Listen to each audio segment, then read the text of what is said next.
In this video, I'm going to talk about some more features in CoinManage for the Mac. Let's start with creating a new collection. To create a new collection, you can click on the toolbar button here, new collection button. And so let me just call it Dad's Collection. So now, as you can see on the left-hand side, I have a second collection. And to add coins to this collection, I can just click on it to make it the current collection. And now I'm going to click on Enter Coins. Go back in the United States. Let me add some Liberty Head nickels. So I click on Liberty, and here's another feature is if you want to enter multiple coins at a time, you can just click on the coin and hold down the Control key. And by doing that, you can cherry pick the ones you own. And so here I'm entering basically 6 Liberty Head nickels at a time. Click OK. And as you can see here, they all get added. Later on, I can go and edit them and add details as needed. Another feature is the clone feature. So let's say you have two 1896 Liberty nickels.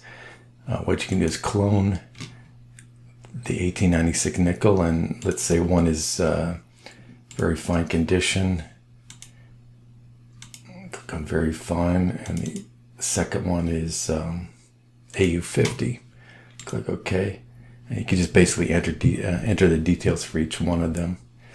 We have a eBay search, coinfaxingcollectors.com. So if I want to search for the 1896 Liberty nickels on eBay, I just make it current and select the eBay command, and you can see here I'm now searching eBay for all current auctions for the 1896 Liberty nickel, and you can see I get quite a few results.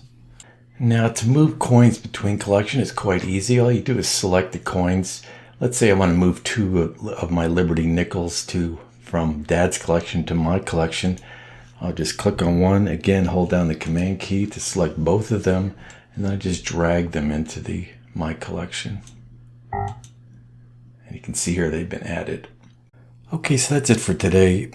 Just a note, we're going to put out another update to CoinManage in the near future, probably in the next week, or I'd say next couple of weeks. Today is, I believe today is September 20, 2020. And we're going to put out a new update that has a couple of small features requested by customers, and it's going to have the 2020 database included in the program. So watch out for that. All right, take care and goodbye.